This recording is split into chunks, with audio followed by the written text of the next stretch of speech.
عرش سے اللہ کا قرآن اترا۔ قرآن نے کہا کہ اے پیغمبر، جو رائے عمر نے فرش پہ پیش کی تھی وہی رائے عرش پہ خدا کی ہے۔ الحمدللہ الحمدللہ نحمدہ ونصلی علی رسولہ الکریم، اما بعد فاعوذ باللہ من الشیطان الرجیم، بسم اللہ الرحمن الرحیم، رب اشرح لی صدری ویسر لی امری واحلل عقدۃ من لسانی یفقہوا قولی۔ میرے بھائیوں، جب ہجرت کا موقع آیا تو فاروق اعظم میرے دوستوں مکے میں تشریف فرما ہیں۔ فاروق اعظم نے حضور علیہ الصلوۃ والسلام سے عرض کیا کہ یا رسول اللہ، مجھے بھی اجازت ہے کہ میں بھی ہجرت کروں۔ حضور نے فرمایا کہ تمام صحابہ کو حکم ہے، ہجرت کرنی ہے۔ ہجرت کرنے کے لیے 114 صحابی ہیں۔ سارے صحابی چھپ کر گئے، کوئی رات کو گیا، کوئی دن کو گیا، کوئی بغیر بتائے گیا، کوئی صبح کو چلا گیا۔ میرے دوستو، 114 صحابہ میں ایک عمر، جس نے کعبہ کے سامنے جا کر کہا، او ابو جیل، او شعبہ، میں عمر ابن خطاب ہوں، میں پیغمبر کے ساتھ ہجرت کر کے مدینے جا رہا ہوں۔ تم میں سے کوئی روکنا چاہتا ہے تو کوئی بچوں کو یتیم کرانا چاہتا ہے، بیوی کو بیوہ کروانا چاہتا ہے تو عمر کو روک کر دکھائے۔ فاروق اعظم دن دہاڑے اعلان ہجرت کر کے محمد رسول اللہ کے ساتھ جا کر ملے۔ وہ عمر ہے۔ ہائے، عمر کا مقام اتنا بلند ہے، اتنا اونچا ہے کہ مدینہ منورہ پہنچتے ہیں 1 سال کے بعد جنگ بدر کا واقعہ پیش آیا۔ حضرت عمر نے حضور کے ساتھ 27 غزوات میں شرکت فرمائی ہے۔ 27 غزوات میں کوئی غزوہ ایسا نہیں جس میں فاروق اعظم نبی کے ساتھ شریک نہ ہوئے ہوں۔ یہ فاروق اعظم کو عزت ہے۔ میرے دوستو، جب غزوہ بدر میں فاروق اعظم شریک ہو کر واپس آئے تو 70 بڑے بڑے سرداران کو گرفتار کر کے لایا گیا، 70 کو قتل کر دیا گیا۔ جب گرفتار کر کے ان سرداروں کو لایا گیا، ان قیدیوں کو سامنے بٹھایا گیا، حضور نے صحابہ مجلس لگائی۔ مجلس میں پوچھا، بتاؤ ان قیدیوں کے ساتھ کیسا سلوک کروں؟ ایک صحابی سلمان فارسی نے کہا، ان سے ہدیہ لے کے چھوڑ دو۔ ان میں سے کچھ نے کہا، جو پڑھے لکھے لوگ ہیں ان کو کہیں کہ بچوں کو پڑھائے۔ کسی نے کہا، پیسے لے کے چھوڑ دو۔ میرے دوستو، حضور علیہ الصلوۃ والسلام نے کہا، اے عمر، تیری کیا رائے ہے؟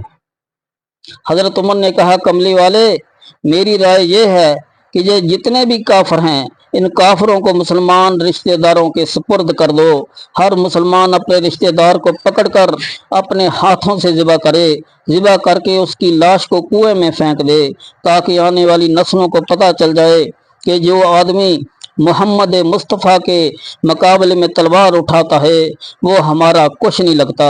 عمر فاروق نے فرمایا کہ میرا سگا ماموں عاص بن وائل ان قیدیوں میں موجود ہے، اس عاص بن وائل کو میرے سپرد کر دو، میں اپنے ماموں کو قتل کروں، اس کے ٹکڑے ٹکڑے کر دوں، تاکہ دنیا کو پتہ چل جائے کہ جو میرا ماموں میرے نبی کے مقابلے میں آتا ہے وہ عمر کا کچھ نہیں لگتا۔ یہ عشق عمر کا تھا۔ ہائے، اسی لیے قرآن نے کہا، عمر میرے اسلام کے لیے کافروں پر زیادہ سخت ہے۔ میرے دوستو، یہ عمر ہے۔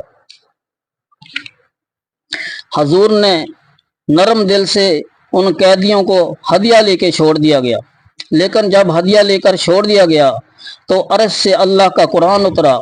قرآن نے کہا کہ اے پیغمبر، جو رائے عمر نے فرش پہ پیش کی تھی وہی رائے عرش پہ خدا کی ہے۔ عرش سے عمر کی رائے پہ اللہ کا قرآن اترا۔ میرے دوستو، 27 قرآن کی آیتیں ہیں جو فاروق اعظم کی رائے پہ اتری۔ میرے دوستو، حضور علیہ الصلوۃ والسلام نے دعا فرمائی کہ اے اللہ، ابن ابی کو بخش دے۔ جنازے میں یہی دعا ہوتی ہے، لیکن اللہ نے اس دعا کو قبول نہیں کیا۔ معلوم ہوا کہ پیغمبر کی وہ دعا جو پیغمبر کے لیے مفید نہ ہو وہ قبول نہیں ہوتی ہے۔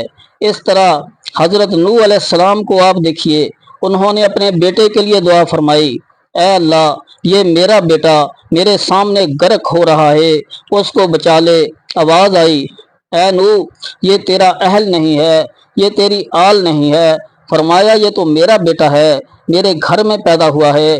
فرمایا اس لیے تیرا اہل نہیں، ہم نے تیری اہل سے خارج کر دیا کیونکہ اس کے عمل اچھے نہیں ہیں۔ معلوم ہوا جو آدمی کسی پیغمبر کے لیے مفید نہیں ہوتا اس کے لیے نبی کے ہاتھوں کو خالی لوٹا دیا جاتا ہے۔ جو مفید ہوتا ہے وہ چیز پیغمبر کی جھولی میں ڈال دی جاتی ہے۔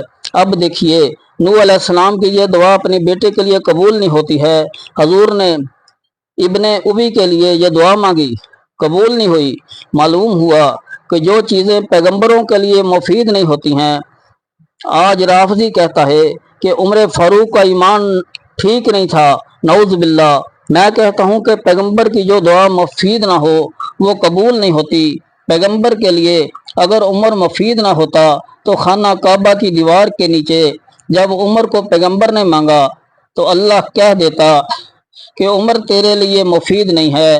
اللہ نے تو عمر دے دیا، اللہ نے عمر پیغمبر کی جھولی میں ڈال دیا اور دنیا کو بتلا دیا کہ اے پیغمبر تیرے لیے عمر اتنا مفید ہے کہ جو رائے فرش پہ پیش کرے گا عرش سے اللہ کا قرآن بن کے اتر آئے گا۔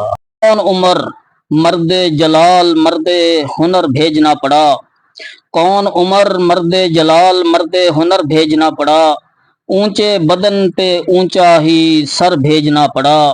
سب سے بڑے نبی کی حفاظت کے واسطے فولاد سے بھی سخت بشر بھیجنا پڑا۔ بڑھنے لگا تھا زور جہالت کی فوج کا، بڑھنے لگا تھا زور جہالت کی فوج کا، روئے زمین پہ رب کو عمر بھیجنا پڑا۔